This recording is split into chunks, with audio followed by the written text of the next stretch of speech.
আমরা যদি আমাদের উপর অর্পিত দায়িত্ব সঠিকভাবে আমরা পালন করতে পারি, নিশ্চয়ই আমরা এই যে প্রায় ২০ কোটি মানুষ দেশে, যে দেশটিকে আমরা আপন মনে করি, যে দেশটিকে আমরা আমাদের প্রথম এবং শেষ ঠিকানা মনে করি, এই দেশ এবং এই দেশের যারা নাগরিক, তাদের আমরা ভাগ্যের পরিবর্তন করতে সক্ষম। আমরা একটি দায়িত্ব নিয়ে আপনাদের সামনে আমি বসে আছি, বা আপনাদের সাথে কাজ করছি, বা আপনাদের সামনে উপস্থিত হয়েছি।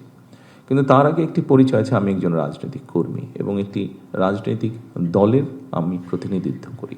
বিশ্বের যে কোনো গণতান্ত্রিক রাষ্ট্রে যখন রাজনৈতিক দলগুলো নির্বাচনে অংশগ্রহণ করে, তাদের কিছু বক্তব্য থাকে, তাদের কিছু কর্মপরিকল্পনা থাকে, যেই কর্মপরিকল্পনাকে আমরা ম্যানিফেস্টো বলি, এবং সেই ম্যানিফেস্টো তারা উপস্থাপন করে জাতির সামনে।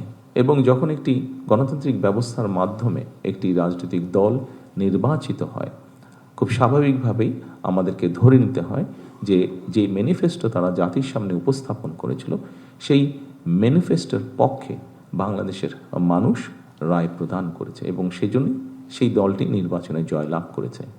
বাংলাদেশের ক্ষেত্রে গত 12 তারিখে যে নির্বাচন অনুষ্ঠিত হয়েছে, সেই নির্বাচনে আমার দল এবং একই সাথে অন্যান্য রাজনৈতিক দল যারা জাতীয় নির্বাচনে অংশগ্রহণ করেছিলেন, প্রত্যেকেই তারা তাদের অবস্থান থেকে তাদের দর্শন বা ম্যানিফেস্টো উপস্থাপন করেছেন, তাদের পরিকল্পনা উপস্থাপন করেছেন।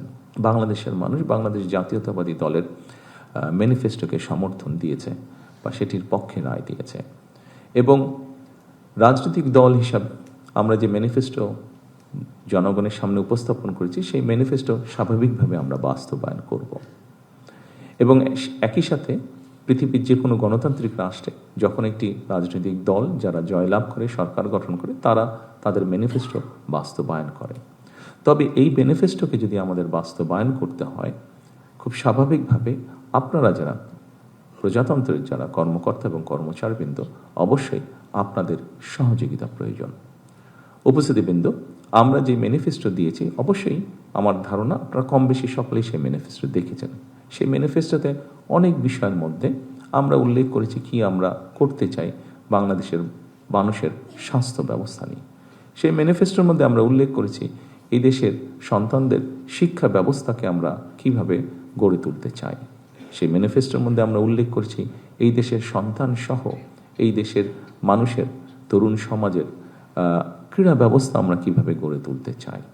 আমরা উল্লেখ করেছি আমাদের ম্যানিফেস্টোতে আমরা নারীকে এম্পাওয়ার্ড করার জন্য তাদেরকে আমরা কিভাবে সহযোগিতা করতে চাই, সেটি শিক্ষার ক্ষেত্রে হোক, সেটি অর্থনৈতিকভাবে নারীদেরকে স্বাবলম্বী করে গড়ে তোলার ক্ষেত্রে হোক। উপস্থিতিবৃন্দ, আমরা খুব পরিষ্কারভাবে সুন্দরভাবে উল্লেখ করেছি, ভাগ করে আমরা ডিপার্টমেন্ট ভাগ করে আমরা উল্লেখ করেছি আমরা কিভাবে এই দেশের মানুষের কর্মসংস্থানের ব্যবস্থা করতে চাই, সেটি দেশীয় বিনিয়োগের মাধ্যমে হোক, সেটি বিদেশি বিনিয়োগের মাধ্যমে, সেটি বন্ধ কলকারখানাগুলো চালু করার মাধ্যমে হোক। অর্থাৎ মানুষ যাতে বেকার না থাকে, যত কম সংখ্যক মানুষ বেকার থাকবে দেশের জন্য ততটা ভালো হবে, মানুষ ততটা স্বাচ্ছন্দ্যে থাকবে। অর্থাৎ আমরা চেয়েছি এই দেশের মানুষ কাজ করতে জানে, কাজে তাদেরকে কাজের পরিবেশ তৈরি করে দেওয়া। উপস্থিতিবৃন্দ, আমরা আমাদের ম্যানিফেস্টোতে উল্লেখ করেছি একটি খুব গুরুত্বপূর্ণ বিষয়, সেটি হচ্ছে এক, মানুষকে অবশ্যই সেফ ফিল করতে হবে, সেটি রাস্তাঘাটে হোক, সেটি তার অফিস আদালতে হোক, সেটি পথ চলায় হোক, সেটি তার ব্যবসা বাণিজ্য হোক, এমনকি সেটি পরিবার নিয়ে যখন সে ঘরে থাকবে সেখানেই হোক। কাজটি অনেক কঠিন, কিন্তু আমি মনে করি আপনারা সহ প্রজাতন্ত্রের সমগ্র বাংলাদেশের প্রজাতন্ত্রের যত কর্মকর্তা কর্মচারী আছেন, আমরা যদি সকলে মিলে একসাথে কাজ করি, নিশ্চয়ই আমরা সেরকম একটি পরিস্থিতি গড়ে তুলতে সক্ষম হব। সমাজের সকল ব্যবস্থা, রাষ্ট্রের সকল ব্যবস্থাকে অনেক পিছিয়ে দিয়েছে, অনেক ক্ষেত্রে ধ্বংসের দ্বার প্রান্তে নিয়ে গিয়েছে, সেটি হচ্ছে দুর্নীতি। একটি বিষয় আছে, যেই বিষয়টিকে আমাদেরকে অবশ্যই অ্যাড্রেস করতে হবে। কিন্তু এই বিষয়টিকে একটি রাজনৈতিক দল হিসাবে, সরকার হিসাবে যদি আমরা অ্যাড্রেস করতে চাই, অবশ্যই আপনাদের মতন মানুষ যারা আছেন তাদের সহযোগিতা, তাদের 100% সহযোগিতা ছাড়া আমাদের পক্ষে সেটি সম্ভব হবে না।